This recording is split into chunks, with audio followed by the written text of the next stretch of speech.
नमस्कार. 1980च्या दशकातील हा किस्सा आहे.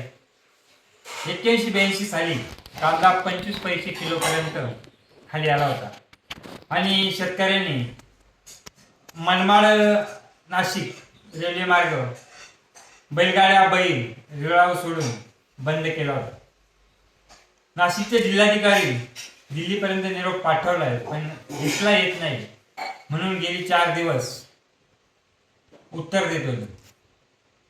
तेव्हा स्वर्गवासी माधवराव मोरे नाना यांनी सत्ताधारी पक्षाचे खासदार झेडम कांडळ यांच्या कानशिलात लगावल्यानंतर काही वेळातच तो आवाज दिल्लीच्या पंतप्रधानांच्या कानापर्यंत पोहोचला आणि लगेच त्यावर कार्यवाही झाली.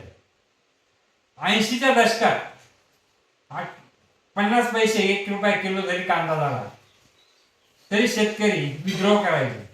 आणि आज 45 वर्षानंतर 2026 साली पुन्हा 50 पैसे 1 रुपया किलो कांदा विकतोय, तरी तुम्ही गप्प आहात. सत्ताधारी खासदाराच्या कानामागे मारणारे सर्ववासी मोरे नाना जर जिवंत असते तर म्हटले असते, हीच तुमची अवकात. कारण सरकारचे 2000 रुपये खात्यावर घेतात आणि स्वतःला बळीराजा म्हणून घेतात, स्वतःला अन्नदाता म्हणतात. फेकलेल्या 4 तुकड्यांवर तुम्ही मतदान कोणाला करायचे विसरून जाता आणि त्यानंतर तुमची सत्ताधाऱ्याला किंवा तुमच्या लोकप्रतिनिधीला जाब विचारायची हिंमत राहत नाही.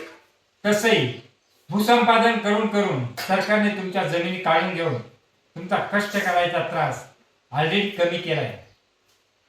येणाऱ्या पैशामध्ये मोठे मोठे लग्न करा, हाणामाऱ्या करा, कोर्ट कचेऱ्या करा आणि पैसे संपल्यानंतर शहरात जाऊन एखादी चौकीदाराची नोकरी करा.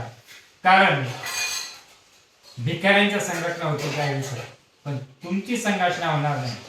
शेतकऱ्याची जोपर्यंत संघटना होत नाही तोपर्यंत तुमचे चांगले दिवस कधीच येणार नाही. तुमचा सपोर्ट मिळाला नाही हे कारण देऊन बच्चू कडूने तुमचे साथ सोडली.